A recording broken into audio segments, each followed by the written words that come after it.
আমরা আরজ করছিলাম যে 10টা অসৎ চরিত্র, মন্দ স্বভাব, মন্দ চরিত্র, এর থেকে অন্তরকে পাক সাফ করা ফরজ। মন্দ চরিত্র থেকে অন্তরকে পাক করা, সাফ করা, পরিষ্কার করা, এটা একটা ফরজ আমল। যদি আমার ভিতর থেকে মন্দ চরিত্র দূর না হয়, মন্দ স্বভাব দূর না হয়, তাহলে আমি চেহারা শুরুতে মানুষ থাকবো, আকার আকৃতিতে মানুষ থাকবো, আমার দেহের কাঠামো মানুষের, কিন্তু অন্তরটা আমার মানুষের থাকবে না। তখন আমি একটা পশুর মতো হয়ে যাব। এই জন্য সৎ চরিত্র, উত্তম আখলাক, উন্নত চরিত্র গ্রহণ করা আর অসৎ চরিত্রগুলো দূর করা, নিয়ন্ত্রণ করা, এটা একজন আদর্শ মানুষের জন্য অত্যন্ত জরুরি।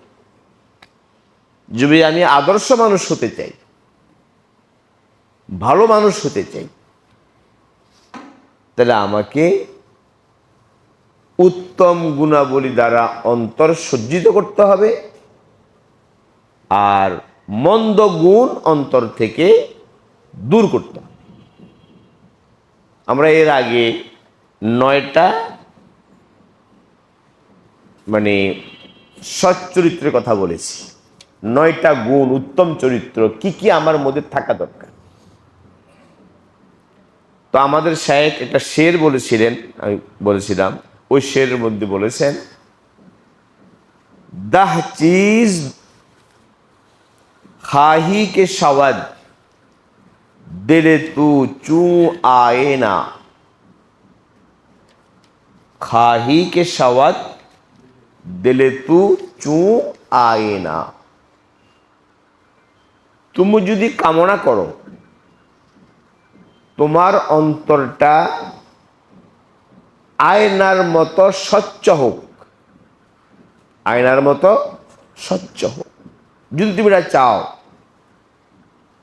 তো 10 चीज बेरुकुन अज दरुने सीना, 10টা মন্দ স্বভাব, 10টা মন্দ স্বভাব, মন্দ চরিত্র দিল থেকে বের করে দাও। কি কি? এর মধ্যে অনেকগুলো আমরা আলোচনা করছি। হেরসো, আমলো, গজব, দরুগ, গীবত, হাসাদো, বখলো, রিয়াও, কিবর, কিনা, এ 10টা আমরা বলেছিলাম, আলোচনা করেছিলাম। 1 নম্বর হলো অর্থ লিপ্সা, ক্ষমতার লিপ্সা। এই 2টা লিপ্সা থেকে অন্তরকে সাফ করা। এ সম্পর্কে তফসিল বিস্তৃত কথা বলেছি। লোভ লিপ্সা, একটা হলো দুনিয়া উপার্জন করা, অর্থ উপার্জন করা, হালালভাবে অর্থ উপার্জন করা নিষেধ না, কিন্তু অর্থের মোহে পড়া, অর্থের লিপ্সা অন্তরে লালন করা, এটা দোষ। এই অর্থের লিপ্সার কারণে মানুষ অপরাধে লিপ্ত হয়, দুর্নীতিতে কি হয়, লিপ্ত। তো 1 নম্বর হলো যেটা মন্দ চরিত্র, হেরস, লোভ লিপ্সা থেকে অন্তরকে সাফ করা। এরপর বলছেন আমল। আমল মানে বলছিলাম দীর্ঘ প্ল্যান প্রোগ্রাম, লম্বা লম্বা আশা, বাঁচবে 50 বছর, 60 বছর, প্ল্যান করে বসে আছে 200 বছরের, মনে হচ্ছে সে মরবে না। এই যে লম্বা লম্বা আশা, এটা মন্দ চরিত্র। আরে ভাই, আমি দুনিয়াতে আসছি কয়দিনের জন্য, থাকবো কয়দিন? আমি তো দুনিয়াতে চিরস্থায়ী না, চিরস্থায়ী তো ক্ষণস্থায়ী, খুবই সামান্য সময়। 50-60 বছর কয়দিনে যায়? এখন যাদের বয়স 60 হয়ে গেছে, একটু চোখ বন্ধ করে চিন্তা করেন, মনে হবে যে কালকে আসলাম ঢাকায়, এখন তো 60 বছর চলে গেল। কেমনে চলে গেল? ঘুমের মধ্যে চলে গেল, এরকম মনে হয় না? তো এই দীর্ঘ আশা, লম্বা লম্বা প্ল্যান প্রোগ্রাম, এগুলা বর্জন করা, বাস্তব যা দরকার উতরুক। 3 নম্বর যে মন্দ স্বভাব, গজব, অতি রাগ, ক্রোধ।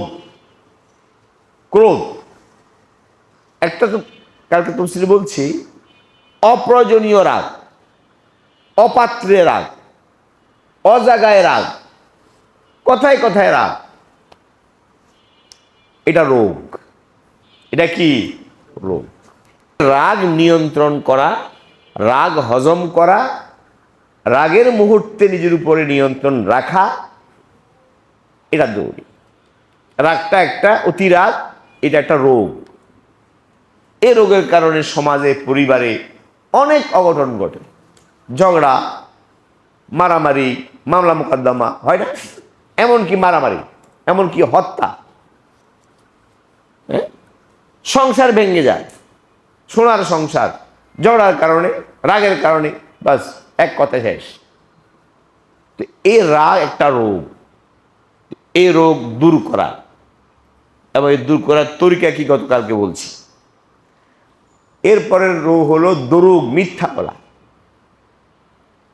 মিথ্যা জেনে শুনে, ইচ্ছাকৃতভাবে, ভুল হয়ে গেছে, এটা ভুল, আমি জানি এটা অবাস্তব, এটা আমি করি নেই, এটা হয় নাই, আমি জানি। তো ইচ্ছাকৃতভাবে জেনে বুঝে অবাস্তব বলা, এটা মিথ্যা। এই মিথ্যা কবিরা গুনাহ। মিথ্যা পরিহার করা। এরপরে ছিল গীবত, দোষ চর্চা, অন্যের দোষ চর্চা করা, অন্যের দোষ নিয়ে ঘাটাঘাটি করা। ব্যাস, আমার সময়ই কাটে না আরেকজনের দোষ না বললে, বসে বসে শুধু দোষে বলা, আরেকজনের দোষ। নিজের কি দোষ এটা আমি দেখি না।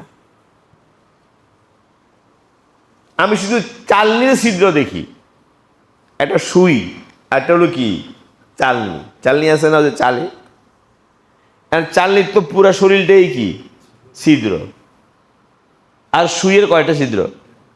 একটা।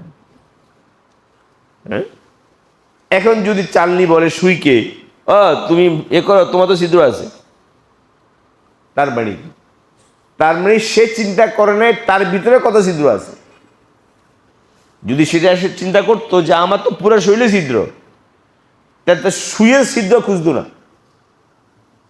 এখন আমরা নিজের দোষ একটু দেখি না, আমার মধ্যে কি দোষ আছে, কি ত্রুটি আছে, আমি কি অপরাধ করি, না, শুধু অন্যেরটা।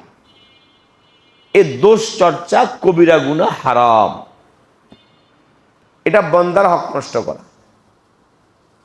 যে দোষ চর্চা করে, আমি যার দোষ চর্চা করলাম, সে ক্ষমা না করলে আমার ক্ষমা নেই। যদি আমি কারো দোষ চর্চা করি, কারো সম্পর্কে নিন্দা করি বসে বসে, তাহলে এটা তার হক নষ্ট করলো। সে যদি আমার ক্ষমা না করে, ক্ষমা হবে না। এই পরনিন্দা, দোষ চর্চা থেকে বেঁচে থাকা, এটা ফরজ। এই রোগ, অন্যের দোষ নিয়ে ঘাটাঘাটি করার যে রোগ, এই রোগটা অত্যন্ত মন্দ স্বভাব এবং নিচু স্বভাব। নিচু লোক আছে না কিছু, নিচু জাত, ইতর, অন্যের দোষ নিয়ে চর্চা করা, অন্যকে নিয়ে ব্যস্ত থাকায়, নিজেকে না। শুধু আরেকজনের আঙুল দেয়, কোনখান দিয়ে কি আছে, কোনখান দিয়ে কি ঢুকছে, ছিদ্র খোঁজ করে। এই রোগটা খুব নিচু প্রকৃতির, যারা নিচু জাতের লোক তারা করে কাজ। আমি গতকালকে বলছি যে অন্যের দোষ নেওয়া মানে হলো মানে এখানে মনে করেন এতখানি ময়লা আছে, মল পায়খানা, আমি 2 হাত দিয়ে ঘাটলাম, গাইটারে সরাসরি করলাম।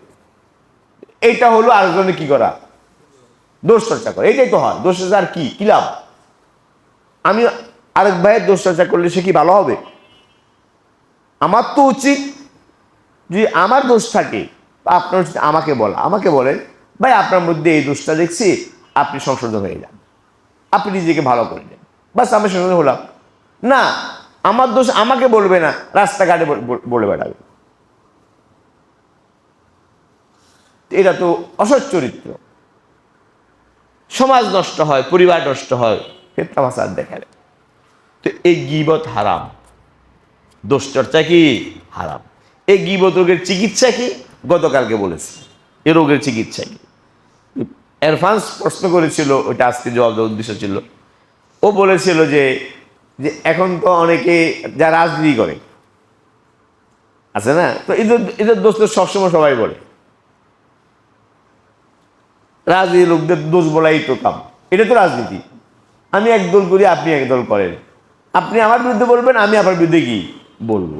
সবাই জানে এগুলো আসলে আইন নেই, ভিতরে তা ঠিক আছে, এর দোষ বলে একটা রাজনীতি। তো এটা কি গীবত? এক্ষেত্রে কথা হলো শরীয়ত কিছু মূলনীতি দিয়েছে। কিছু ক্ষেত্র আছে যে ক্ষেত্রে দোষ বললে গীবতের অন্তর্ভুক্ত হবে না। গীবত তো হারাম, লা ইয়াগতাব বাযুকুম বাযা, কোরআন আল্লাহ বলছেন একে অপরের গীবত করি ওরা। গীবত করা মানে কোরআনে আল্লাহ বলছেন মৃত ভাইয়ের গোশত খাওয়া। মৃত ভাইয়ের গোশত খাওয়া একজন মানুষের কাছে কি পছন্দের? ওরা অপছন্দের, এরকম কাজ। তো কিছু ক্ষেত্র আছে সেখানে কারো দোষ বলার অবকাশ আছে, সেটা গীবতের অন্তর্ভুক্ত হয় না। যেমন সপ্তাহে বলতে পারবো না, কিছু আমি বলি। যেমন একটা ক্ষেত্র আছে, এক ব্যক্তি মজলুম, আপনি মজলুম হয়েছে, জুলুমের শিকার। তো মজলুম যদি তার জুলুমের ব্যাপারে জালেমের বিরুদ্ধে কথা বলে, বুঝেন নেই, মজলুম যদি জালেমের বিরুদ্ধে তার অভিযোগগুলো বলে যে আমার উপরে এই জুলুম করছে, বিশেষ করে যারা কর্তৃপক্ষ, যারা জুলুমের করতে পারবে, বিচার করতে পারবে কোর্টে আদালতে, বা কোর্টে আদালত না হোক জনগণ, এমন যদি হয়, তো মজলুমের জন্য তার জুলুমের ব্যাপারে জালেমের বিরুদ্ধে প্রকাশ্যে বলা, এটা গীবতের অন্তর্ভুক্ত নয়। কথা কি বুঝতে পারছেন? এই মজলুম করে আল্লাহ বলছেন লা ইউহিব্বুল্লাহুল জাহরা বিসসু ইল্লা মান যুলিম। মজলুম যদি তার জুলুমের ব্যাপারে জালেমের বিরুদ্ধে মিথ্যা বলতে হবে না, যদি মিথ্যা বলে তাহলে আপনি আমার জালেম হয়ে গেলেন। যদিও সে জুলুম করছে সেটা আপনি বলেন, তো ওইটা ইনশাআল্লাহ গীবত বা দোষ চর্চার কি হবে না, অন্তর্ভুক্ত হবে না। একটা আরেকটা ক্ষেত্র হলো, কিছু লোক আছে, আমরা সমাজে কিছু এরকম আছি যারা প্রকাশ্যে অপরাধ করে। কিছু লোক আছে তো অপরাধ করে কিন্তু গোপনে, কেউ যেন না জানে, সে বুঝে এটা জানাজানি হলে আমার একটা মান সম্মান নষ্ট হবে, সে অপরাধ করে গোপনে করে, এবং সে চায় আমার এই অপরাধটা প্রকাশ না পাক, আছে না? আর কিছু লোক আছে এত বেপরোয়া, এত জারি বেপরোয়া, প্রকাশ্যে কি করে মদ খায়, কোনো পেন পরোয়া নেই, প্রকাশ্যে রাস্তায় বাস মদ খাচ্ছে আর হুয়া করতেছে। সবাই জানে এ মদখোর, এলাকা বাড়ির সবাই জানে এ মদখোর, আছে না? অনেকে আছে নেশা করে, এবং সে নেশা করার ব্যাপারে তার কোনো নেই, অনুতাপ নেই, সে প্রকাশ্যে করে এবং এলাকার সবাই জানে। তো কেউ যদি এটাকে বলে ফাসেকে মুআলিন, ইসলামের পরিভাষা কি বলে? ফাসেকে মুজাহির, ফাসেকে মুআলিন। যারা এরকম প্রকাশ্য অপরাধে লিপ্ত, আর যে অপরাধটা সবাই জানে, এটা না যে আমার কারণে জানলো, সবাই জানে এরাই করে, তো তার ওই অপরাধটা যদি বলে তো ওটা কিসের মধ্যে হবে না? গীবতের মধ্যে গণ্য হবে না। সবাই জানে, বলে রে চোর, সবাই জানে চুরি করে, তা আমি বললাম চোর, সামনে থাকে। এটা একটা ক্ষেত্র, এই ক্ষেত্রে যদি আমি তার দোষ বলি, এটা কিসের অন্তর্ভুক্ত না? হ্যাঁ, তবে বেশি বলতে পারবো না। সে করে একটা, আমি 10টা কইলাম, তাহলে তো আমি উল্টা আবার আমি জালেম হয়ে গেলাম। যুতুক তার মধ্যে আছে, সে করে, অতুরু যদি কেউ বলে, ওটা অনেক শুধু অনেকে দোষ দিয়েই পরিচিত হয়ে যায়, নামে হয়ে গেছে কালাচোর। সমাজে গ্রামে তারা সবাই চিনে কি নামে? এই কালাচোরা, এর নামে এই যায়, কেউ হয়তো কিছু বোধ করে না, ঠিক আছে। তো এটা কি না গীবতের আওতার ভিতরে কি পড়বে না? এরকম আরেকটা জিনিস আছে, সেটা হলো কারোর মধ্যে কোনো দোষ আছে এবং সে দোষটা এমন যার দ্বারা সমাজ, ব্যক্তি ক্ষতিগ্রস্ত হতে পারে। একটা হলো আমার দোষ আমার মধ্যে আছে, ক্ষতিগ্রস্ত হলে আমিই হব, এটা একটা, এটাকে পরিভাষা করে লাজেম। আমার অপরাধটা কি? লাজেম, মানে আরবি পরিভাষা। আর একটা হলো আমার যে দোষটা, এটা লাজেম না মুতাআদ্দি, অর্থাৎ আমার এই দোষটার কারণে সমাজ, পরিবার, অন্য ব্যক্তিরা কি হতে পারে?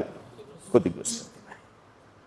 এই ক্ষেত্রে যারা ক্ষতিগ্রস্ত হতে পারে তাদেরকে অগ্রিম সতর্ক করা, এই লোক থেকে সাবধান থাকবা, এটা কিন্তু চোর। কেউ জানে না এটা চোর। মনে করেন, আচ্ছা আমরা বলি আমরা ছাত্র মানুষ, পড়াশোনা করি, মনে করেন নতুন ছাত্র একটা স্কুলে, একটা কলেজে, একটা মাদ্রাসায় কি হলো, ভর্তি হইল। এখন আমার সাথে ব্যক্তিগত ছাত্রের কি আছে? পরিচয় আছে, আমি জানি এর অভ্যাস আছে, এ চুরি করে, পকেট মারে। এখন নতুন ভর্তি হয়েছে, বাকি ছাত্রের ক্লাসের উন্নত জানে না, তো আমি সতর্ক করার জন্য বললাম যে এই যে ভর্তি হয়েছে না, সাবধান থাকবা, এটা কিন্তু চোর। এর মধ্যে অভ্যাস আছে। তো এটা বললাম কেন? যাতে এর ক্ষতিটা দ্বারা ওরা কি না হয়, ক্ষতিগ্রস্ত না। ঠিক আছে, তো এইটাকেও শরীয়ত এই গীবতের অন্তর্ভুক্ত বলে না, এটাও কি না হারাম। এটা হলো অন্যকে ক্ষতি থেকে বাঁচানোর জন্য। মূলনীতিটা কি? কারো ক্ষতি থেকে আরেকজনকে কি করার জন্য?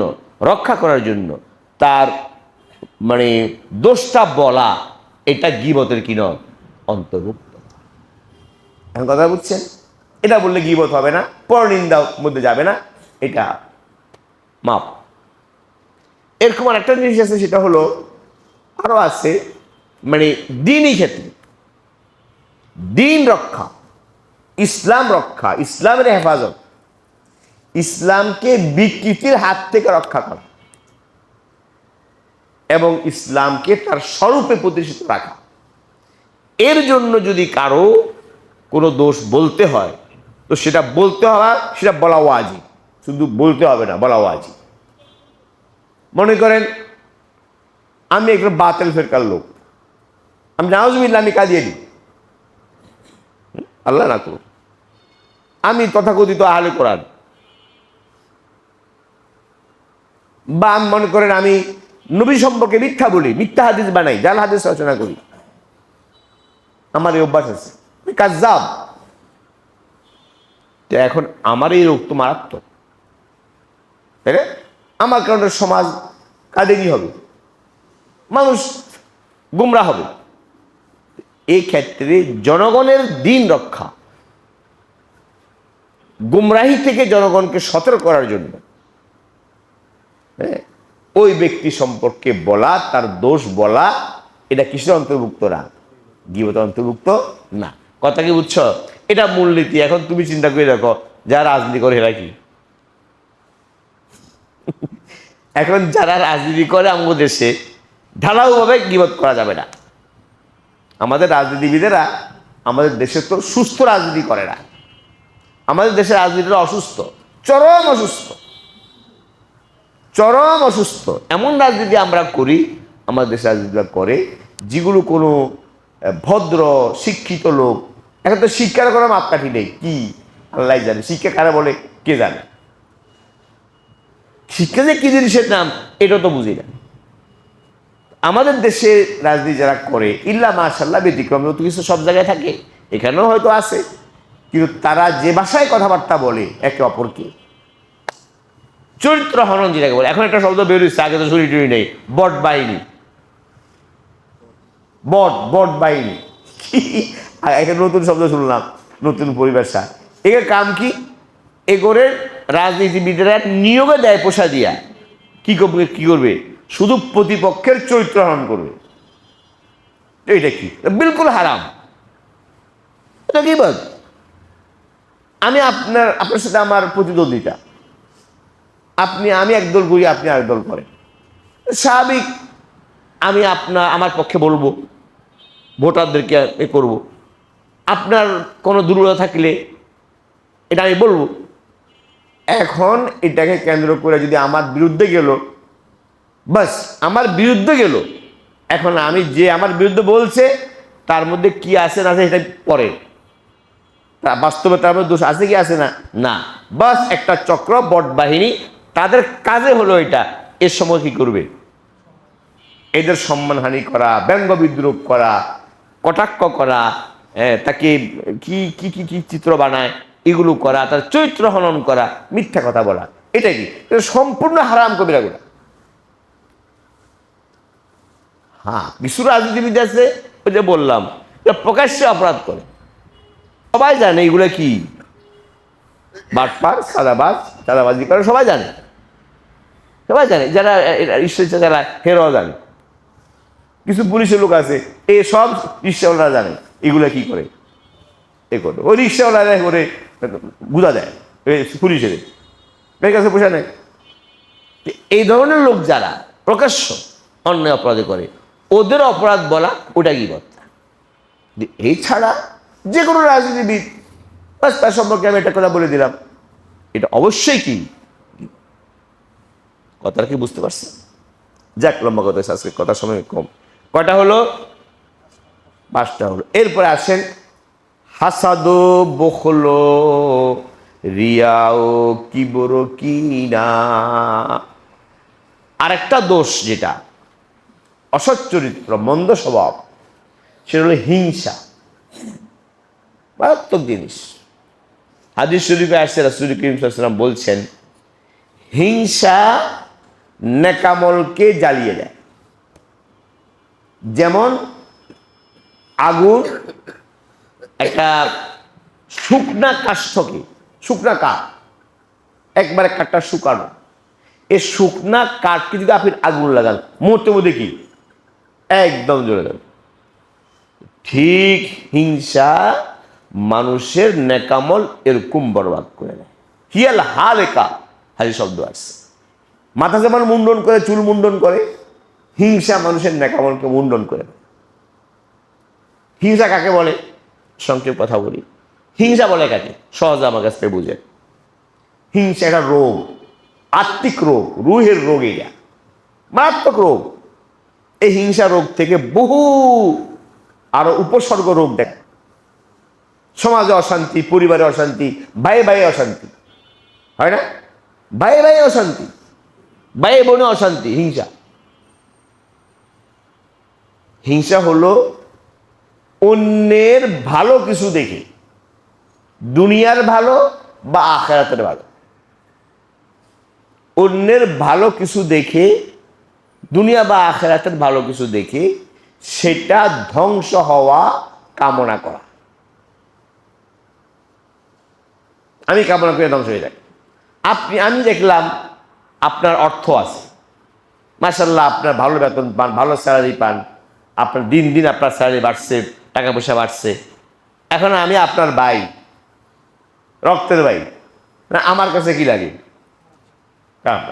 আমার মন চাই কি তাই কি হয়ে যাক, ধ্বংস হয়ে যাক, ধ্বংস হয়ে যাক। একটা ছেলে মেধাবী, ভালো মেধা, মাশাআল্লাহ, পড়াশোনা করে, ভালো রেজাল্ট করে, আমার হিংসা, এর মেধা নষ্ট হয়ে যাক, কে এত মেধাবী কেন, এটা নষ্ট হয়ে যাক, এটা ধ্বংস হয়ে যাক। এটা কামনা করা, ইচ্ছাকৃত কি করা, একটা হলো অনিচ্ছাকৃত এসে গেছে, এটা আল্লাহ মাফ করে দেবে। অনিচ্ছাকৃত আমার ভিতরে এসে গেছে, ও ছেলেটা এত সুন্দর, ও সুন্দর নষ্ট হয়ে যাক, ওর মধ্যে কি এসি বাদ, তো এটা হলো অনিচ্ছাকৃত। আর একটা হলো ইচ্ছাকৃত, আমি এটা পোষণ করা, অন্তরে কি করা, লালন করা, যে তার এটা ভালোটা ধ্বংস হয়ে যাক, এটা হারাম। অনিচ্ছাকৃত আসছে, চলে গেছে, এটা মাপ। কিন্তু ইচ্ছা করে আমি লালন করলাম, অন্তরে পোষণ করলাম যে তার এই ভালোটা ধ্বংস হয়ে যাক, তার টাকা ধ্বংস হয়ে যাক, তার ক্ষমতা ধ্বংস হয়ে যাক, তার লেখাপড়া মেধা ধ্বংস হয়ে যাক, এটা আমি কামনা করি এবং সে কামনাকে বাস্তবায়ন করার চেষ্টা করি। একটা মেয়ে সুন্দর, সে এত সুন্দর কেন, আমার হিংসা লাগে, আমি চাই আমাকে দেবে না, তোমরা এই সিটবার, এই সিটবার তারা কি করলো, মুখটা ছাড়াই দিল, কি হিংসা, হিংসার উপরে আমল করলো। আখিরাতের ভালো, একজন মানুষ সুন্দর নামাজ পড়ে, সুন্দর আল্লাহর কাছে কান্নাকাটি করে, লেখাপড়া খুব সুন্দর, ভালো, কোরআন সুন্নাহ পারে, দিন অনেক দিনই জ্ঞান আল্লাহ তাকে দিয়েছে, আর আমার হিংসা, এটা তার ধ্বংস হয়ে যায়। কারো দুনিয়ার বা দিনের ভালো কিছু দেখে সেটা ধ্বংস হওয়া মনে কামনা করা, এই কামনা করার নাম কি, হিংসা। এটা হারাম, কবিরা গুনাহ। কথা বুঝছেন? মারাত্মক রোগ এটা। এখন তো আমাদের ঘরগুলো, শহরে তো অনেকটা বিচ্ছিন্ন থাকে মানুষ, এত আত্মীয়তার সম্পর্ক থাকে না, যে তার বাবা থাকে। গ্রামগঞ্জে ভাইয়ে ভাইয়ে হিংসা, একই পরিবার, ভাই বোন আছে, এক ভাই আর এক ভাইয়ের কি শত্রু, এই ভাইয়ের টাকা বেশি হচ্ছে, এই ভাইয়ের নাই, বাস হিংসা। দুই ভাইয়ের বউ জাল, বাস হিংসা। এটা দেখতে পারে না, এর ছেলে, এই ভাইয়ের ছেলে ভালো পড়াশোনা করে, এই ভাইয়ের ছেলে পারে না, হিংসা। গ্রামটা পুরা সারখার হয়ে গেল, পরিবারগুলো হিংসার কারণে।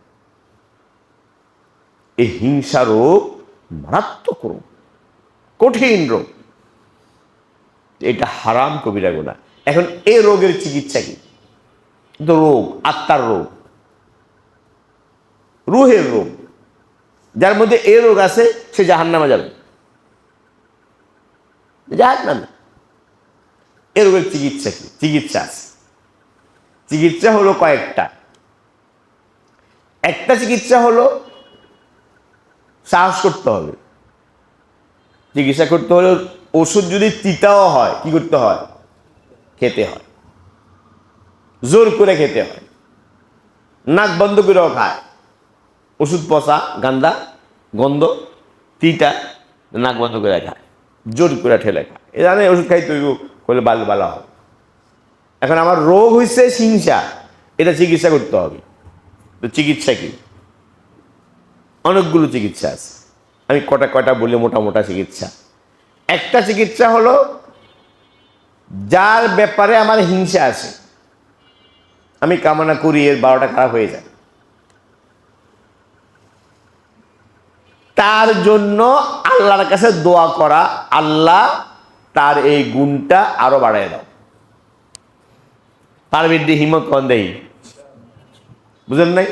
আমার হিংসা, উনার টাকা ধ্বংস হয়ে যায়, উনার কেন প্রমোশন হয়, ধ্বংস হোক, এটা আমার ভিতরে চায়। আমাদের রোগ চিকিৎসা করবো কেমনি? আল্লাহর কাছে বলবো, আল্লাহ আমার তো হিংসা রোগ আছে, আমার ভাইয়ের বাবার আমার হিংসা হয়, আল্লাহ আমার ভাইয়ের টাকা পয়সা আরো বাড়াই দেন। বুঝেন নাই? আমার ভাইয়ের মেধা আরো বাড়াই দেন, আমার ভাতিজ পুত্র তার মেধা আরো বাড়াই দেন, লেখাপড়া আরো বাড়াই দেন।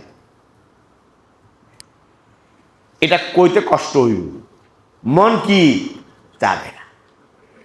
এই মন না চাওয়া, মন চায় না, মনের বিরুদ্ধে আমি কি করলাম? দোয়া করলাম। এটার নাম মুজাহাদা। এটার নাম কি? মুজাহাদা। এটাকে বলে মুজাহাদা সাধনা।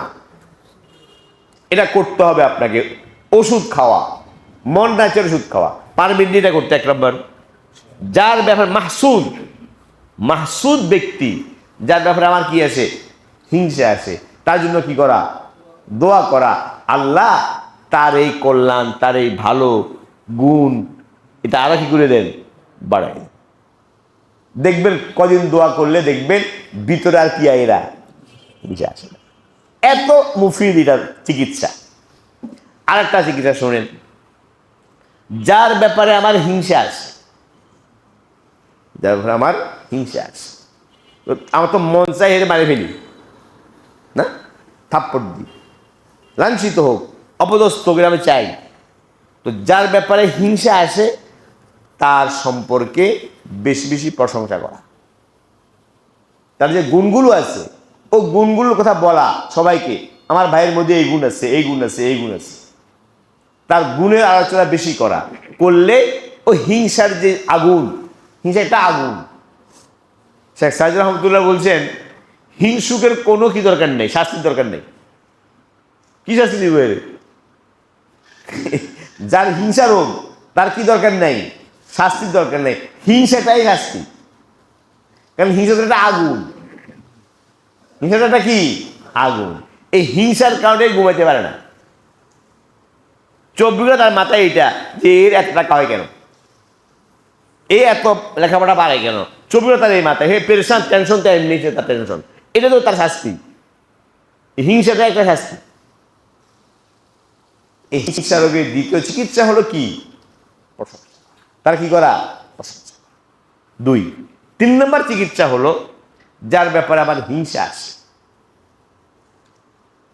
তাকে আগে আগে সালাম দেওয়া, তার সাথে হাসি মুখে কথা বলা, হাসি মুখে কথা বলা, তাকে আগে আগে সালাম দেওয়া, আসসালামু আলাইকুম ভাই, কেমন আছো? অথচ আমার হিংসা লাগে। আগে আগে সালাম দাও, মন চাবে না কিন্তু আগে যায় সালাম দাও, এবং সাক্ষাৎ করো, তার হাল পরিস্থিতি করো, অবস্থা জিজ্ঞেস করো, ভাই কেমন আছো, ভালো আছো? কয়টা হইল? 3টা। 4 নম্বর হলো একটু কঠিন, কিন্তু আমার রোগ তো যদি কঠিন হয় তো চিকিৎসা কি করতে হবে? একটু কঠিন হবে। কি করতে হইব? যার ব্যাপারে আমার হিংসা আসে তাকে বলতে হবে, ভাই আপনারা দেখলে আমার হিংসা আসে, আপনি আমার মাফ করে দিয়েন।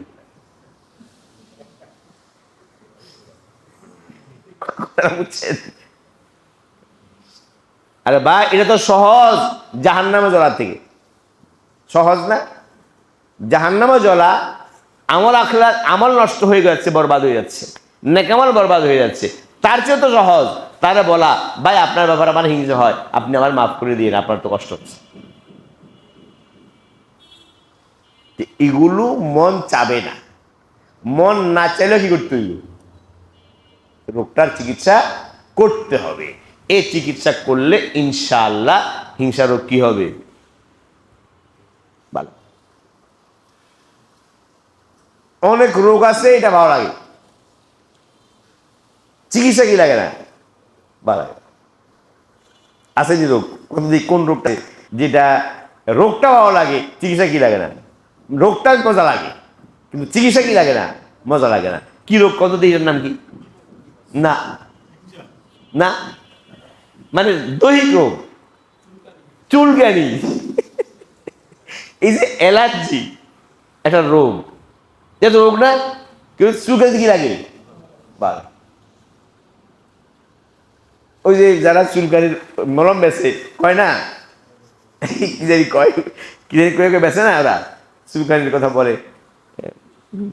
আপনি চুলকাচ্ছেন, এটা তো রোগ, আপনার শরীরটা দগদগে হয়ে যাচ্ছে, দগদগে হয়ে যাচ্ছে, কিন্তু চুলকানি কি মজা, কি মজা, কি মজা, স্বাদ, অথচ রোগ। চিকিৎসা কি? চিকিৎসার মধ্যে কষ্ট। বুঝেন নাই কথাটা? যত গুণার মধ্যে মজা লাগে আমাদের, তো গুনার মধ্যে মজাটা হলো চুলকানির মজার মতো। এ কথা খেয়াল রাখবে।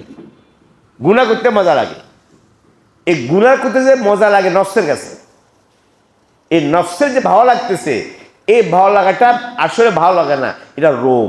কোন রোগ? ওই চুলকানি রোগের মতো। উর্দুতে বলে দু জিনিসের মধ্যে খুব মজা। কয় জিনিস? এটা উর্দুরা বলে, উর্দু প্রবাদ। দু জিনিস খুব মজার দুনিয়াতে। কি কি? एक राज और एक खाज। राज में और खाज में। রাজবে রাজত্ব। যে একবার প্রধানমন্ত্রী হয়েছে হে আর কি যায় না, নামতে যায় না। এটা মধ্যে এত মজা পায়, মরলে মারলে কিছু মানুষ যায় না। আর একটা রোজ গাড়ি, এই দুই এমন, এটা খুব মজার জিনিস, কিন্তু আসলে রোগ। আসলে কি? যাই হোক, তো এই রোগের যে বললাম আরো চিকিৎসা আছে, এই রোগগুলো আমরা, আর একটা হলো এটা বড় চিকিৎসা, হিংসার ব্যাপারে যে নবীজি সাল্লাল্লাহু আলাইহি সাল্লাম হাদিসে সতর্কবাণী করছেন, জাহান্নামের কথা বলছেন, নেকামল বরবাদ হয়ে যাবে বলছেন না নবীজি? এই সতর্কবাণীর কথা চিন্তা করা। আল্লাহ, আমি হিংসা করছি, আমার তো নামাজ রোজা ইবাদত বন্দি সব বরবাদ হয়ে যাবে। ওই সতর্কবাণী কি করা? চিন্তা করা।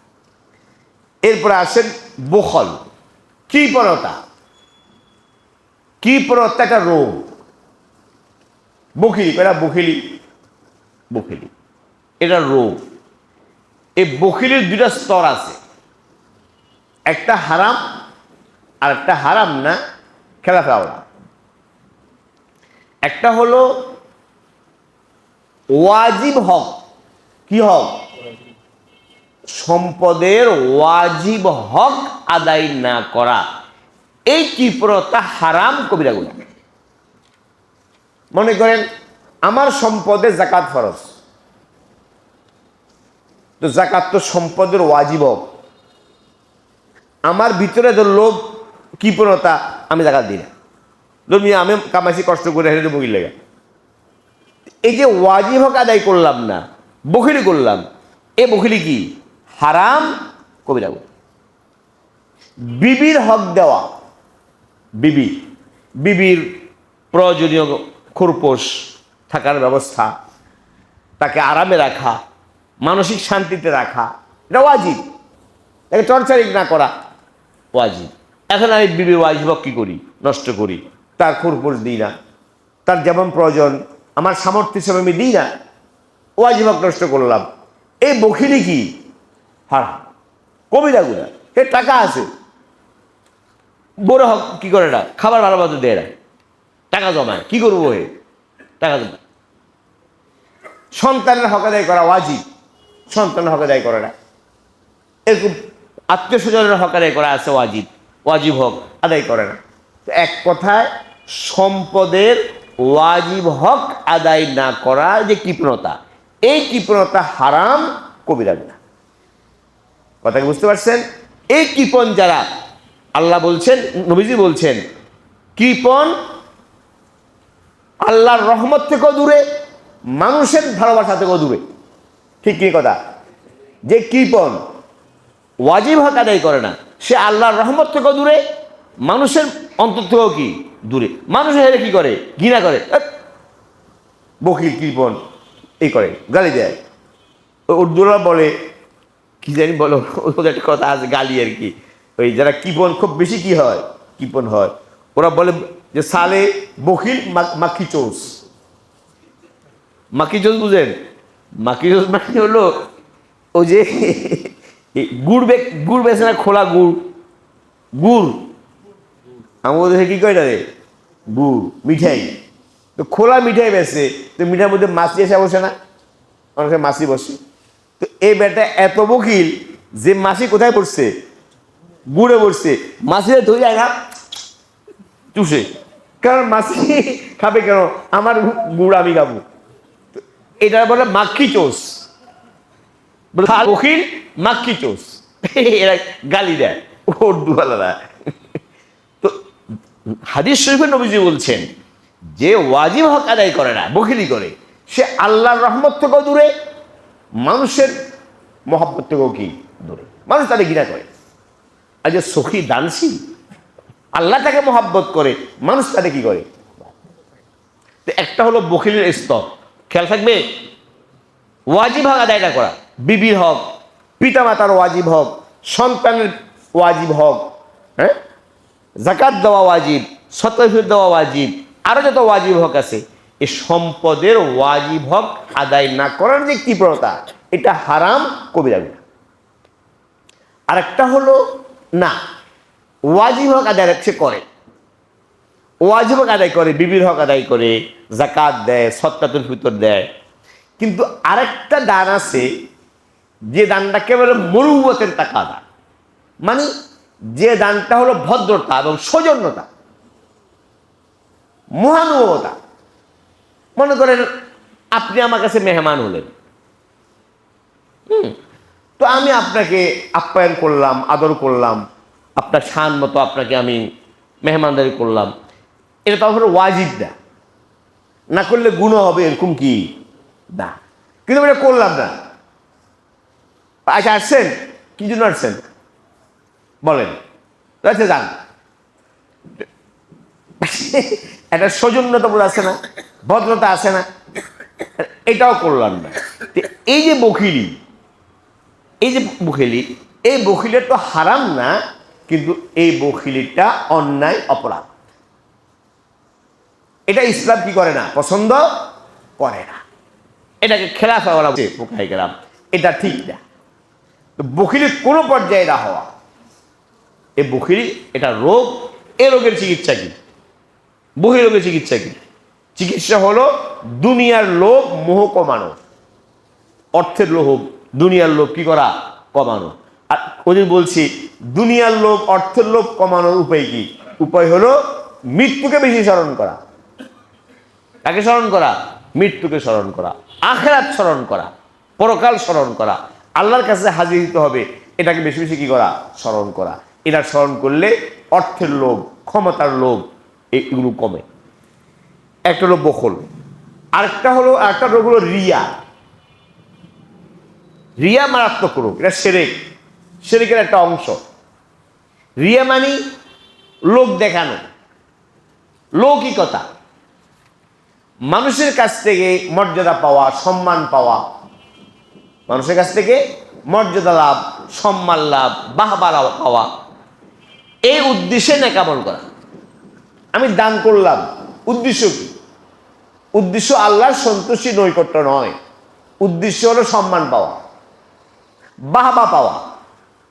মানুষ আমাকে দানবীর বলবে, দানশীল বলবে, হ্যাঁ, এই জন্য লৌকিকতা, মানুষকে দেখানো, এটা রিয়া। যে কোনো নেকামল, বড় ছোট, সব নেকামল করতে হয় কার সন্তুষ্টির জন্য? আল্লাহর সন্তুষ্টি এবং আল্লাহর নৈকট্য অর্জনের উদ্দেশ্যে। তো সেখানে যদি আল্লাহর সন্তুষ্টি নৈকট্য না হয়, উদ্দেশ্য হয় কি? লোক দেখানো, লোকের কাছ থেকে কিছু পাওয়া, লোকের কাছ থেকে সম্মান পাওয়া, বাহবা পাওয়া, নাম যশ, খ্যাতি অর্জন, নাম ফলানো, এসব যদি উদ্দেশ্য হওয়া, এটাকে বলে রিয়া, লৌকিকতা, লোক দেখা। এই লোক দেখানোর জন্য যে আমল হবে, নেকামল হবে, ওই নেকামল আল্লাহ কখনোই কবুল করবেন। এক কথা খেয়াল রাখবেন, আরেকজন বলছি, আল্লাহ তাআলা শিরক, আল্লাহর সাথে অংশীদারিত্ব, আল্লাহর সাথে কি অংশীদারিত্ব, আল্লাহ কোশ্চেন কালো পছন্দ করে। আল্লাহ নিবেন, আল্লাহ তাআলা গ্রহণ করবেন ওই নেকামলটুকু, যে নেকামলটুকু শুধু আল্লাহর জন্য হয়েছে। শুধু কার জন্য হয়েছে? আল্লাহ। যে নেকামলের সাথে মিশ্রণ আছে দুনিয়ার, নেকামল করছি আল্লাহর জন্য, ঠিক আছে, কিন্তু মিশ্রণ আছে কিসের?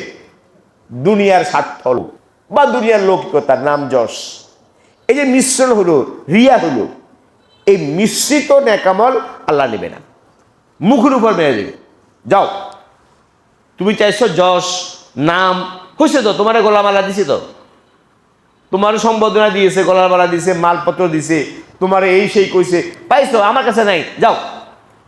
আল্লাহ কোনো জবাব দেবে না। এই জন্য রিয়া নেকামলকে সম্পূর্ণ বরবাদ করে দেয়, একেবারে ছাই বর্ষণ করে দেয়। যদি মানুষকে দেখানোর জন্য দান করি, দান হলো দেখানোর জন্য, মানুষের দানবীর বলবে, মানুষের সামনে ভোট দিবে, এই রিক্সার সামনে আছে না কত উদ্দেশ্যে দেয়। এই সব উদ্দেশ্যের দান আল্লাহর দরবারে কি হয় না। তো এই রিয়া থেকে বাঁচা, রোগ, রিয়াটা কি? লৌকিকতা, লোক দেখানো, এটা রোগ। এই রোগের চিকিৎসা কি? এই রোগের 1 নম্বর চিকিৎসা হলো ভিতরে এ কথা চিন্তা করা, দুনিয়ার মানুষের কাছ থেকে পাওয়ার আমার কিচ্ছু নাই, আমার সব পাওনা কার কাছ থেকে? মানুষে আমারে কি দিবে, কে কি বলবে, আমার কি আছে? আমার আশা, আমার পাওয়া, আমার চাওয়া আমার মাওলার কাছে, আমার আল্লাহর কাছে, লোকের কাছে। এই অন্তরে কথা বসা। আর রিয়ার সম্পর্কে যে সতর্কবাণী আসছে, যে ভয়ঙ্কর শাস্তির কথা নবীজি বলছেন, ওই শাস্তির কথা চিন্তা করা। রিয়া করলে আমল বরবাদ, আল্লাহ আমল কি করবেন না? কবুল করবেন না, বরং রিয়াকারী জাহান্নামে যাবে। হাদিস শরীফে নবীজি বলছেন, একদিন নবীজি বলছেন, তাওয়াজু মিন জুব্বিল হাজান, এই তোমরা আছে জুব্বুল হজন থেকে বানা যাও। জুব্বুল হজন কি জিনিস? এটা হলো জাহান্নামের একেবারে সর্বনিম্ন স্তর, যেখানে কঠিন শাস্তি। সাহাবাকে জিজ্ঞেস করল, ইয়া রাসূলুল্লাহ ওমা ইয়াদখুলুহা, এই জাহান্নামের জুব্বুল হজ, এই গর্ত, এই গর্তে কারা যায়? আল্লাহ নবী বলছেন, আল কুররাউন আল মুরাউনা বিআমালি, ও সমস্ত আলেম, ও সমস্ত আলেম, কারি, হাফেজ, যারা আমল করছে মানুষ দেখানোর জন্য। আলেম সাহেব হুজুর ওয়াজ করছে মানুষ দেখানোর জন্য, মানুষের কাছ থেকে ভক্তি পাওয়া। আমি ওয়াজ করলে সুন্দর, আমার বক্তব্য বাড়বে, আমার মুরিদ বাড়বে, আমার এই নজরানা দিবে, হাদিয়া দিবে। এই জন্য যে নেকামল করছে, যে আলেম, যে কারি, ওই আলেম কারিকে দিবে জাহান্নামের ওই স্তরে। তো সে তো আলেম কারি, কিন্তু আমি তো কোনোটাই না, আমি তো সব জায়গায় রিয়া করি, আমার কি হবে? আমার আরো মারাত্মক হবে। এই জন্য জাহান্নামের এই যে ভয়াবহ শাস্তি, ভয়ঙ্কর, ওটা খেয়াল করা। ওটা খেয়াল করলে আস্তে আস্তে অন্তর থেকে রিয়া দূর হবে, রিয়া দূর হবে, কথা বুঝতে পারছেন? এবং আল্লাহর জন্য নেকামল করার মনোভাব তৈরি হবে। এরপরের রোগ হলো কিবির। এটা মারাত্মক জিনিস। কিবির, অহংকার, অহমিকা, অহংবোধ, নিজেকে বড় বড় করা। দেখেন, অহংকারের দুটা জিনিস মিলিয়ে অহংকার। একটা হলো নিজেকে শ্রেষ্ঠ মনে করা, অন্যকে তুচ্ছ মনে করা, কি করা, এহানত করা। নিজেকে বড় বলছি না আমি, শব্দ কি বলছি? শ্রেষ্ঠ। নিজেকে কি মনে করা? শ্রেষ্ঠ মনে করা, আফজল। তামিলটা অর্থ ব্যবহার করছে, শব্দ বলছে আফজল। নিজেকে আফজল মনে করা, উত্তম, শ্রেষ্ঠ মনে করা, আর অন্য ভাইকে তুচ্ছ মনে করা। এই দুটো দিয়ে কি হয়? কিবির। একটা কথা বুঝে আপনাদেরকে, একটা আফজল, একটা বড়। দুজন স্টুডেন্ট, একজন এখন সে HSC পড়ে, আরেকজন মাত্র প্রাইমারিতে কি হইল, ভর্তি হইল। দুজন। এখন যে SSC পড়ে বা HSC পড়ে, সে বললো আমি তো তোর থেকে লেখাপড়ায় বড়, তুই তো পড়াশোনা আমার চেয়ে ছোট। এটা কিবির না, কথা বুঝেন নাই? এটা কিবির বা অহংকার না, এটা বাস্তবতা। আমার কথা বুঝেন নাই? কথা বুঝছেন? একজনের সম্পদ বেশি, আর সম্পদ নাই, তাই বলে ভাই তোর তো সম্পদে নেই, তোমার তো আর সম্পদ। এটা বাস্তবতা। কাজে সম্পদের দিকটা আমি তোমার চেয়ে বড়, এটা কিবির না। তো কিবির কোনটা? কিবির হলো আমি এসএসসি পড়ি, আমার সম্পদ বেশি, আমি শ্রেষ্ঠ, আমি তোমার চেয়ে উত্তম। এই যখন শ্রেষ্ঠত্বের ধারণা আসবে, উত্তমতার ধারণা আসবে, আর ওর প্রতি কি আসবে, তুচ্ছতা আসবে, এখন হচ্ছে কি, এটা কি কিবির। এখন বুঝছেন কথাটা? এই কিবির হারাম, কবিরা গুনাহ, এটাকে বলা হচ্ছে উম্মুল আমরাজ। কিবির হলো কি? উম্মুল আমরাজ, সব রোগের জননী, রোগের মূল, সব রোগের জননী। যে হিংসা করলে না, হিংসা হিংসা থেকে আসে, হিংসা আসে কিবির থেকে। আপনার 12 থেকে আমার হিংসা আসে, কেন আসে? আমার কিবির আছে। আমি মনে করি আরে 12টা সে পাবে কেন, আমি না পাবো, আমার পাওয়া দরকার, আমার যোগ্যতা বেশি, হে পেলে কেন? তাহলে হিংসার মানসা, হিংসার মূল কি? অহংকার। অহংকার বহু রোগের মূল, জড় শিকড়। তো নিজেকে শ্রেষ্ঠ মনে করা, উত্তম মনে করা, অন্যকে তুচ্ছ জ্ঞান করা, এটার নাম কি? কিবির। এই কিবির কি? হারাম। যে হাদিস শরীফে নবীজি বলছেন, তিরমিজির মধ্যে রওয়ায়াত আছে, যার অন্তরে সরিষা দানা পরিমাণ কি আছে? কিবির, নিজের শ্রেষ্ঠত্ব বোধ, উত্তমতার কথা চিন্তা আছে, আমি উত্তম, আমি শ্রেষ্ঠ, ওই ব্যক্তির জানতে যাবে না।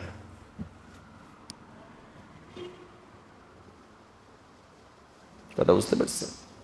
একজন ব্যক্তি আলেম, বড় আলেম, তার এলেম বেশি, পড়াশোনা বেশি, আর একজন মাত্র পড়াশোনা শুরু করছে, সে মনে করলো হয়তো তোর লেখাপড়া নেই, আমার তো লেখাপড়া আছে। এটা কিবির না। কিবিরটা হবে কখন? যখন মনে করলো আমি শ্রেষ্ঠ, তুই কি তুচ্ছ। কারণ শুনেন, শ্রেষ্ঠত্বের মাপকাঠি বেশি সম্পদ হওয়া, বেশি লেখাপড়া হওয়া, বেশি ক্ষমতা হওয়া, এটা শ্রেষ্ঠত্বের কি নয়, মাপকাঠি। শ্রেষ্ঠত্বের মাপকাঠি হলো আল্লাহর কাছে গ্রহণযোগ্যতা। আমি হয়তো বড় আলেম, বড় পড়াশোনা করছি, হে করে নেই, কিন্তু আমি যে আল্লাহর কাছে মাকবুল, হ্যাঁ, আল্লাহর কাছে যে আমার গ্রহণযোগ্যতা আছে, এ কি প্রমাণ?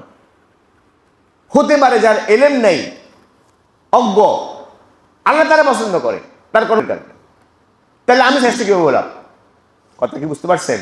শ্রেষ্ঠত্বের মাপকাঠি আল্লাহর কাছে গ্রহণযোগ্যতা, আল্লাহর কাছে মকবুল হওয়া, আল্লাহর কাছে প্রিয় হওয়া। আল্লাহর কাছে মকবুল কি শিক্ষিত লোকটা না অশিক্ষিত লোকটা? এটা আমি জানবেন কেমন? আপনি যদি আমার এলেম, আমার ওয়াজ বয়ান, আমার হাদিস তফসির আল্লাহর কাছে গ্রহণযোগ্য না হয়, তো আমার কি দাম? আরেক বেটার এলেম নেই, হাদিস এত পড়াশোনা করে না, সে একটু জিকির করে, ওইটা আল্লাহ কবুল করে নিছে, তো সে শ্রেষ্ঠ। আমার কথাটা বুঝছেন? শ্রেষ্ঠত্ব, উত্তমতার মাপকাঠি আল্লাহর কাছে কবুল হওয়া, এটা তো জানা নেই। এই জন্য নিজেকে শ্রেষ্ঠ উত্তম ভাবার কোনো সুরত নেই, কেউ জানে না। আর আরেকজনকে তুচ্ছ জ্ঞান করা, কেমন তুচ্ছ জ্ঞান করবো? আমি কি জানি সে আল্লাহর কাছে মকবুল না? হতে তো পারে হয়তো সে অপরাধ আছে, অন্যায় করে, কিন্তু এমন কোনো গুণ আছে যে গুণটা আল্লাহ কি করে, পছন্দ করে, আর ওই গুণের কারণে তারা কি করে দিবেন, ক্ষমা করে দিবেন। এই জন্য পার্থক্যটা বুঝছেন? একটা হলো আমার শিক্ষা বেশি, এটা কিবির না। আর একটা হলো শিক্ষার কারণে এটা মনে করা আমি শ্রেষ্ঠ। আমার কথা বুঝছেন? এই শ্রেষ্ঠত্ব এবং উত্তমতা, নিজেকে উত্তম শ্রেষ্ঠ মনে করা আর অন্যকে তুচ্ছ জ্ঞান করা, এর নাম কি? কিবির। এটা হারাম। এই রোগের চিকিৎসা কি? মারাত্মক রোগ। যে মোতাকাব্বের, অহংকারী, তাকে আল্লাহও ঘৃণা করে, মানুষও ঘৃণা করে। করেনি? মানুষ কি ধর, বহুত বড় মানুষ, অত ওর কাছে বিড়া যায় না, ওর কথা বলা যায় না, অনেক বড়, বাদ। এমনকি রিক্সাওয়ালা দেখতে পারে না, যে অহংকার করে রিক্সাওয়ালা তারা ঘৃণা করে। তো অহংকারী লোক আল্লাহর কাছেও ঘৃণার পাত্র, রিক্সাওয়ালার কাছেও ঘৃণার পাত্র। এখন এই রোগ চিকিৎসা কি? অনেকগুলো চিকিৎসা আছে। 1 নম্বর চিকিৎসা হলো মানে কিবির দূর করার চিকিৎসা কি? আমার মধ্যে কিবির আছে, চিকিৎসা। চিকিৎসা হলো 1 নম্বর আল্লাহ, নিজের আমার মূল উৎপত্তি কোত্থেকে, আমি কি, আমি কিসের তৈরি, আমার মূল উপাদান কি, এটা চিন্তা করা। আল্লাহ বলছেন আলাম নাখলুকুকুম মিন মাইন মাহিন, আমি কি, এই যে অহংকার করে বেড়াও, হ্যাঁ, বুক টান টান করে হাঁটো, আমি কি তোমাকে তুচ্ছ পানি দিয়ে সৃষ্টি করি নাই? তুচ্ছ নাপাক পানি, যেটা বের হইলে গন্ধ, শরীর নাপাক হয়ে যায়, গোসল ফরজ হয়, ওটা দিয়ে তোমার সৃষ্টি করি নাই, কি লেগে এখন বুক টান টান করে হাঁটো? নিজের মূল চিন্তা করা, আমি কি, কথাটা বুঝতে পারছি? এখন আমি আছি, আমি তো মাটির তৈরি, মানুষ কিসের তৈরি? মাটি। আপনি ডরাদের যত সুন্দরী হন, ডরাদের দেখবেন কি বের হবে? মাটি বের হবে। আপনি কোন সাদা ডলের, দেখবেন কি বের হচ্ছে? কালা কালা কিছু কি বের হচ্ছে, এটা মাটি। আপনি কানের মধ্যে খোঁচান, দেখবেন বের হবে মাটি দিয়ে। নাকে দেন, দেখবেন মারা বেরছে। তো একথা চিন্তা করি, আমি তো মাটির তৈরি মানুষ, আমার শুরু মাটি, শেষও মাটি।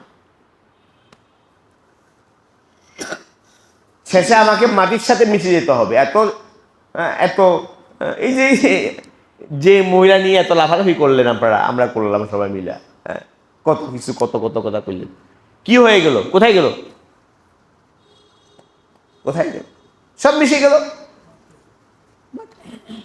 তো আমার শুরুও তো মাটি, শেষও তো মাটি, মাটিতে থাকতে হবে। মিনহা খালাকনাকুম ওয়া ফিহা নুঈদুকুম ওয়া মিনহা নুখরিজুকুম তারাতান উখরা। এটাই চিকিৎসা। আল্লাহ বলছেন মিনহা খালাকনাকুম, ওই বান্দা অহংকার করো, বুক টান করে হাঁটো, মাথা উঁচু করে হাঁটো, কি, আমি তোমাকে সৃষ্টি করেছি মাটি থেকে। মিনহা খালাকনাকুম ওয়া ফিহা নুঈদুকুম, আবার মাটির ভিতরে ঢুকাই দেবো। ঢুকবো তো? আমার সুন্দর চেহারা, আমার এই চোখ সব মাটি হয়ে যাবে। আল্লাহ বলছেন আবার মাটির থেকে উঠাবো। আমার শুরুও মাটি, শেষও কি মাটি, তার আবার কিসের অহংকার? হ্যাঁ, বুঝছেন? এটা চিন্তা করি, আমার মূল উপাদান কি? তুচ্ছ পানি, আমি মাটি, আমার শুরুও মাটি, শেষও মাটি। এক বুজুর্গ বলছেন তোমার শুরুও মাটি, শেষও মাটি, মাঝখানে কি? মাঝখানে আসি না 50-60 বছর, কি বলে? আমি প্রধানমন্ত্রী, আমি তমুক, আমি তমুক। শুরু শেষে না মাটি, মাঝখানে তো আমি কি? অনেক অনেক কিছু। বলে মাঝখানে তুমি হলা একটা ময়লার টাঙ্কি। কথা বুঝছেন নি? ময়লার কি টাঙ্কি, ময়লার টাঙ্কি না? তার মধ্যে কি প্রতিদিন দৌড়ান, কি এগুলো কি? শুরু মাটি, শেষ মাটি, মাঝখানে ময়লার টাঙ্কি। এই ব্যাটার আবার অহংকার। আচ্ছা, একটা চিকিৎসা, ঠিক আছে। দ্বিতীয় কথা লম্বা করে, দ্বিতীয় চিকিৎসা কি? দ্বিতীয় চিকিৎসা হলো এটা মনে করা, আল্লাহ যদি আমাকে কোনো নেয়ামত দিয়ে থাকে, আল্লাহ আমাকে চেহারাটা সুন্দর বানিয়েছেন, গঠনটা, দৈহিক গঠনটা আমার সুন্দর, আলহামদুলিল্লাহ। আল্লাহ আমাকে মেধা দিয়েছেন, আল্লাহ আমাকে শিক্ষা দিয়েছেন, আল্লাহ আমাকে অর্থকড়ি দিয়েছেন। এটা মনে করা, দিন এবং দুনিয়ার যত যোগ্যতা, কামাল, গুণ আল্লাহ আমাকে দিয়েছেন, একটাও আমার না, সব কার? কথা কি সহজ বুঝতে পারছেন? সব কার? উনি ইচ্ছা করলে যে কোনো মুহূর্তে আমার এই গুণ ছিনিয়ে নিতে পারে। এই কথাটা মনে বসানো। আবার বলছি, যদি আল্লাহ তাআলা আমাকে কোনো গুণ দিয়ে থাকে, কোনো সিফাত, যোগ্যতা দিয়ে থাকে, আমার থাকে, আছে, দুনিয়ার হোক আর দিনের হোক, তো মনে করা এই গুণ, এই যোগ্যতা আমার নিজের নয়, নিজস্ব নয়। নিজস্ব নিজস্ব মনে করা এটা আল্লাহ প্রদত্ত, আল্লাহর দান, মালিক আল্লাহ তাআলা। তিনি যখন চাবেন তখন আমার কাছ থেকে এই গুণ ছিনিয়ে নিয়ে যাবে। এটা মনে করলে তখন আর টাকার কারণে গরম আসবে না। ক্ষমতার কারণে কি আসবে না? অহমিকা আসবে না। আমার মালিক। কথা কি বুঝতে পারছেন? কয়টা হইল? দুইটা। কয়টা চিকিৎসা হইল? আর একটা চিকিৎসা হলো কিবির সম্পর্কে। নবীজি বলছেন যার মধ্যে কিবির আছে সে জানাতে যাবে না। এটা স্মরণ করবে। জাহান্নামে যেতে হবে।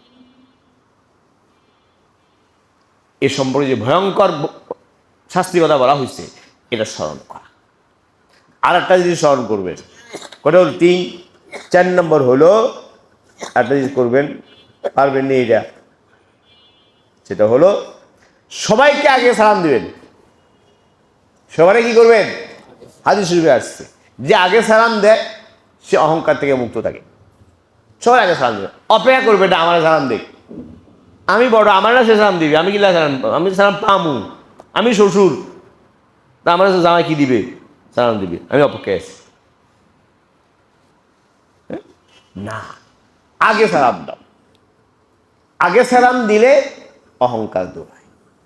কটা হইল? 3টা। 4টা। 5 নম্বর কথা শুনেন, এখন খেয়াল আসছে, আগে চিন্তা করি নাই। সেটা হলো আরো সুন্দর, আল্লাহর নেয়ামতের কথা স্মরণ করে করে। আল্লাহ আপনাকে আমাকে কি কি নেয়ামত দিয়েছে, ওই নেয়ামতের কথা স্মরণ করে বেশি বেশি আলহামদুলিল্লাহ, আল্লাহুম্মা লাকাল হামদুকে শুকর, আল্লাহর বেশি শুকর আদায় করা। যত বেশি শুকর আদায় করবেন, আল্লাহর নেয়ামতের, আল্লাহর প্রশংসা করবেন, তত বেশি অহংকারের শিকড় কাটবে। আল্লাহর প্রশংসা দ্বারা কি হয়? অহংকারের শিকড় কি হয়? কেটে যায়। কথা বুঝেন নাই? কেউ যদি আপনার সাথে আপনার প্রশংসা করে, আপনি আমার প্রশংসা করলেন, হুজুর আপনি যে কি সুন্দর কথা বলেন, কত সুন্দর করে ওয়াজ করেন, হ্যাঁ আপনি তো কত পড়াশোনা করছেন, এখন আমি তো ফুরুম, এখন তো একটু আসবে, সাথে সাথে আপনি বলেন আল্লাহুম্মা লাকাল হামদু আলহামদুলিল্লাহ, আল্লাহ শুকর, আল্লাহ তাআলা আমার না। যদি আপনি বলছেন এই কথা, আমার অনেক এলেম আছে, যদি আল্লাহ দিয়ে থাকে আল্লাহর নেয়ামত আমার না, দেখবেন আপনার অহংকার শিকড় কি হয়ে গেছে? কেটে গেছে। কথা বুঝছেন নি? কেউ যদি আপনার মুখের সামনে প্রশংসা করে, এখানে অহংকারের আশঙ্কা। মুখের সামনে প্রশংসা করলে সাথে কি বলবেন? আলহামদুলিল্লাহ, আল্লাহ শুকর, এটা আল্লাহ পাকের ইহসান, আল্লাহর দয়া। আপনি বলতেছে আমার মধ্যে সুদ সেবত আছে, যদি থেকে থাকে আল্লাহ দিছে, শুকরের মালিক, প্রশংসার মালিক আল্লাহ, আমি না। খেয়াল থাকবে কথাটা, খুব গুরুত্বপূর্ণ। তাহলে তোমরা খেয়াল রাখো, যদি অহংকার দূর করার একটা বড় চিকিৎসা হলো এটা, বেশি বেশি আল্লাহর নেয়ামতের কি করা? শুকর করা। ঠিক আছে ইনশাআল্লাহ। আর একটা চিকিৎসা আছে, সেটা সর্বশেষ সেটা করে দিই, এটা কঠিন, যারা আমাদের মতো বেশি মোতাকাব্বের, কিবির। আমাদের বুজুর্গরা বলছেন মানুষের অন্তরের যত রোগ আছে, আত্মিক রোগ, এই আত্মিক রোগের মধ্যে সর্বশেষ যে রোগটা অন্তর থেকে বের হয় এটা কিবির। বাস কিবির বের হয়ে গেছে, এই বেটা সরাসরি আল্লাহ হয়ে যাবে। শাইখুল ইসলাম মাদানী, কিবির বের হয়ে গেছে, কিবির নেই, বাস আল্লাহ হয়ে গেছে। সব সেবত আছে কিন্তু কিবির আছে, পুরা এ বেটা শয়তান। আর মুজাহাদা করলে, সাধনা করলে সর্বশেষ যে রোগটা বের হয় এটার নাম কি? এই জন্য কিবিরের ব্যাপারে খুব সাবধান থাকতে হয়। যারা আমরা মোতামিম, শাইখুল হাদিস, মাদ্রাসার প্রতিষ্ঠাতা, আমার অনেক অনুসারী আছে, ভক্ত আছে, মুরিদ আছে, এই ধরনের লোকগুলা কিবিরে বেশি লিপ্ত। এই লোকের চিকিৎসা বড় মারাত্মক। এটা যাইতে হয় আল্লাহ সোহবতে। আমরা যারা এরকম রুগী, আমার একটা চিকিৎসা আছে। সে চিকিৎসা কি জানেন? সে চিকিৎসা হলো আপনার ছাত্র, আপনার শাগরেদ, আপনার অধীনস্থ, আপনার মনে করেন কর্মচারী বা যেই হোক, আপনার অধীনস্থ কেউ, ছোট কেউ আসলে বলবেন, ভাই দোয়া করিও, আমি তো কিবির রোগ আক্রান্ত, আল্লাহ যেন আমার কিবির রোগটা কি করে দেয়। পারবেন এটা করতে?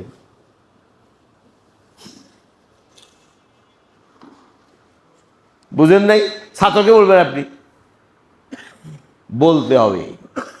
চিকিৎসা করতে হলে বলতে হবে, রোগ হইলে তিত ওষুধ খাইতে হবে। ছাত্রকে বলবেন, ছোটকে বলবেন, মুরিদকে বলবেন, তুমি আমার কাছে মুরিদ হইছো, তুমি তো আমার বড় মনে করো, হুজুর মনে করো, কিন্তু আমার মধ্যে কিবির আছে, তুমি আমার দোয়া করিও আল্লাহ যেন আমার কিবির দূর করে দেয়। মুরিদের কবে প্রয়োজন হলো স্থানীয় একটা চিকিৎসা দিচ্ছে এইটা, যে মসজিদ দাঁড়ায় করবা, নামাজ শেষে, নামাজ শেষ হয়ে গেছে না, শেষের দাঁড়ায় বলবা মুসল্লি আনে কেরাম আমার একটা আবেদন শুনেন, আমার মধ্যে কিবিরের রোগ আছে, সবাই দোয়া করবেন আল্লাহ যেন আমার কিবির রোগটা কি করে দেয়, দূর করে দেয়। এইভাবে যদি কিবির দূর হয় তো দেখবেন ওয়ারাফায়না আলাকা যিকরাক, কোরআনে কারীমে আল্লাহ তাআলা নবীজির সম্পর্কে বলছেন যে আপনার আলোচনা, আপনার নামকে আমি সমুচ্চ করেছি। হয়েছে না সমুচ্চ? কার সাথে নাম নবীজির? লা ইলাহা ইল্লাল্লাহ মুহাম্মাদুর রাসূল সাথে। যতটুক জায়গায়, পৃথিবীর যতটুক জায়গায় আল্লাহ রাজত্ব, সব জায়গায় তো আল্লাহ রাজত্ব, ঠিক ততটুক জায়গায় মুহাম্মাদুর রাসূলের সালাত। এই যে মহত্ব, এই যে নবীজির এত বড়ত্ব, এই বড়ত্ব কোনখান থেকে আসছে? বিনয়ের কারণে। কিসের কারণে আসছে এটা? বিনয়ের কারণে। আবদুহু ওয়া রাসূল। যদি কিবির দূর করতে পারি, যে কিবির দূর করতে পারছে, আল্লাহ তাকে অনেক বড় করে দিবে। কত বড় হবে কল্পনা করতে পারবে না। হে মনে করবে আমি কিচ্ছু না, কিন্তু সারা মখলুক তার পিছনে দৌড়াবে, দুনিয়ার মানুষ তার পিছনে দৌড়াবে, কিন্তু তার খেয়াল হলো এটা, আমি তো কিচ্ছু না, আমার পিছনে দৌড়াই কেন? মান তাওয়াযা লিল্লাহি রাফাহু। তো কিবির রোগ দূর করা আর বিনয় অর্জন করা, এর চিকিৎসা হলো এগুলা। কিবিরের বিরোধ কি? বিনয়। বিনয় অর্জন করব, কিবির কি করব? দূর। ঠিক আছে ইনশাআল্লাহ। এই জন্য আর একটা বড় কথা হলো আল্লাহর কাছে দোয়া করা, আল্লাহ আমার মধ্যে কিবির রোগ আছে, আল্লাহ আমার মধ্যে হাসাদের রোগ আছে, আল্লাহ আমার মধ্যে দুনিয়ার মোহ আছে, আল্লাহ আমার রোগগুলো ইফলা করে দেন, আমাকে সংশোধন করে দেন। দোয়াটা করতে পারবেন না? আল্লাহর কাছে করতে কি শরম আছে নাকি? আচ্ছা মসজিদে না করতে শরম হবে? মসজিদে কইলাম যে আমরা দোয়া করেন আমার জন্য কিবির দূর করে দেয়, তো আল্লাহর কাছে করতে কি শরম? আল্লাহর কাছে দোয়া করেন আল্লাহ আমার রোগটা কি করে দেন, দূর করে দেন। এরপর শেষ কথা হলো কিনা। উর্দু বলে কিনা। কিনাটা হলো কি? কারো কাছ থেকে প্রতিশোধ গ্রহণ করতে না পারার কারণে ক্ষোভ, আমার ক্রোধ, রাগ চূড়ান্ত করতে পারলাম না, রাগে আসছে, এখন প্রতিশোধ নিতে পারলাম না, এই প্রতিশোধ গ্রহণ করতে না পারার কারণে ভিতরে যে কি সৃষ্টি হয়? ক্ষোভ, আক্রোশ সৃষ্টি হয়। আমি বসে নিতে পারলাম না, ভিতরে কি সৃষ্টি হয়েছে? ক্ষোভ, আক্রোশ সৃষ্টি হয়েছে। ওই ক্ষোভ, আক্রোশ, জ্বলন, হ্যাঁ, এটার নাম কি? কিনা, বিদ্বেষ। এখন আমি সবসময় কল্পনা করি এই বেটার ধ্বংস হয়ে যায়, কারণ তাকে আমি বুঝে দিতে পারি নাই। এখন আমার সবসময় ভিতরে তার অকল্যাণকামীটা, তার ক্ষতি, আমি সবসময় তার ক্ষতি হোক, এটা কিনা, হিংসা, বিদ্বেষ। এটা হলো কি? বিদ্বেষ। হাদিস শরীফে আসছে আল্লাহ তাআলা সপ্তাহে 2 দিন, সোমবার, বৃহস্পতিবার, আল্লাহর সামনে বান্দার নেকামল কি করা হয়? পেশ করা হয়। সবারে মাফ করে দেয়। আর দেখি যাদের মধ্যে কি আছে? বিদ্বেষ আর শত্রুতা আছে, বলে ওগুলো বাদ দিয়ে দেয়, ওগুলো বাদ, ওগুলো ক্ষমাতে বাদ। যারা পরস্পরে কি রাখে? শত্রুতার বিদ্বেষ রাখে, ওরা ক্ষমা কর, ওদের ক্ষমা নেই, তোমার না করা পর্যন্ত। তো এই বিদ্বেষ না রাখা, এই বিদ্বেষ অন্তর থেকে কি করা? দূর করা। আমি প্রতিশোধ দিতে পারলাম না, দুর্বলতার কারণে যোগ হোক, আমি তারা ক্ষমা করে দিই। এটা রোগে চিকিৎসাকে কিনার চিকিৎসা হলো একই চিকিৎসা। চিকিৎসা হলো যার প্রতি আমার বিদ্বেষ, তার সাথে সাক্ষাৎ করি, হাসি মুখে কথা বলি, সাক্ষাৎ করা, হাসি মুখে কথা বলা, তাকে আগে সালাম দেওয়া, আগে কি দেওয়া? সালাম করা, তাকে আপ্যায়ন করা। দেখবেন আস্তে আস্তে আমার কি হয়ে যাবে? ওই কিনা, বিদ্বেষ কি দূর হয়ে যাবে। এই হলো 10টা কি রোগ বলছেন। এই 10টা রোগ আমরা অন্তর থেকে দূর করি, আর আগে বলা হয়েছে 9টা কি গুণ অর্জন করি। তাহলে আমরা আদর্শ মানুষ হতে পারি। আর যদি আমরা আদর্শ মানুষ হতে পারি, ওই আদর্শ মানুষ দ্বারা দুনিয়ার জিন্দিগিতেও সফলতা আসবে, শান্তি সুখ আসবে, আখিরাতে আল্লাহ নাজাত দান করবে। আর যদি এই রোগে আমরা আক্রান্ত থাকি, এই রোগে আক্রান্ত যতই শিক্ষা বলেন, শিক্ষা জাতির মেরুদণ্ড, মোটেও না, মিশা কথা। শিক্ষা জাতির মেরুদণ্ড না, শুধু শিক্ষা জাতির কি না মেরুদণ্ড না, শিক্ষা জাতির মেরুদণ্ড ভাঙ্গে। এই যে বাংলাদেশ এখানে এমন গরিব হয়েছে কিছু নেই দুনিয়াতে, কেন হয়েছে? এই শিক্ষার কারণে দেশের কি অবস্থা, বেশি শিক্ষিত লোক চোর, এই কারণে হয়েছে। এটা শিক্ষা জাতির মেরুদণ্ড না। জাতির মেরুদণ্ড কোনটা? জাতির মেরুদণ্ড হলো ওই শিক্ষা, যে শিক্ষা আল্লাহ পর্যন্ত পৌঁছায়, যে শিক্ষার সাথে আল্লাহর ভয় আছে, আখিরাতের জবাবদিহিতার চেতনা আছে, ওই শিক্ষা জাতির মেরুদণ্ড, যেটাকে সুশিক্ষা বলে। তো সন্তানকে শুধু শিক্ষা দিবেন না, খোদা 2 হাত জোর করে বলি, শুধু শিক্ষিত বানাবেন না, সন্তানকে আল্লাহওয়ালা শিক্ষিত বানান, দিনদার শিক্ষিত বানান। তো ওই সন্তান আপনার জন্য, আপনার পরিবারের জন্য, সমাজের জন্য, রাষ্ট্রের জন্য কল্যাণকর হবে, এবং আপনার জন্য আখিরাতের নাজাতের জরিয়া হবে। ওই সন্তান পিতার জন্য কি হবে? জান্নাত যাওয়ার কারণ হবে এবং সদকা জারিয়া হবে। আল্লাহ তাআলা আমাদের সকলকে এই কথাগুলো যেগুলো বলা হলো এর উপরে আমল করার তৌফিক দান করুন, আমিন। ওয়া আখির দাওয়ানা আলহামদুলিল্লাহি রাব্বিল আলামিন। অনেক লম্বা কথা, আজকে শেষ কথা তো অনেক লম্বা কথা হয়েছে। এগুলো আমরা সবাই স্মরণ রাখি, মুখস্থ করি, আপসের মধ্যে মোজাকারা করি। আমাদের যে কিতাব তাজকিয়া, তাকওয়া তাজকিয়া, ওখানেও মনে হয় আলোচনাগুলো কি আছে সম্ভবত। বাকি এখানে একটু গোছানো করে বলছি, এটা ইনশাল্লাহ ভিন্নভাবে দেখি, আল্লাহ যদি কোনো তৌফিক দেয়। আরও কিছু আছে, সবগুলো এখানে আসে নাই, আরও অনেকগুলো ভালো সেফত আছে, সেগুলো একসঙ্গে যোগ করে আল্লাহ তৌফিক একটা বই হবে ইনশাল্লাহ, আমাদের খানকা থেকেই প্রচার হবে।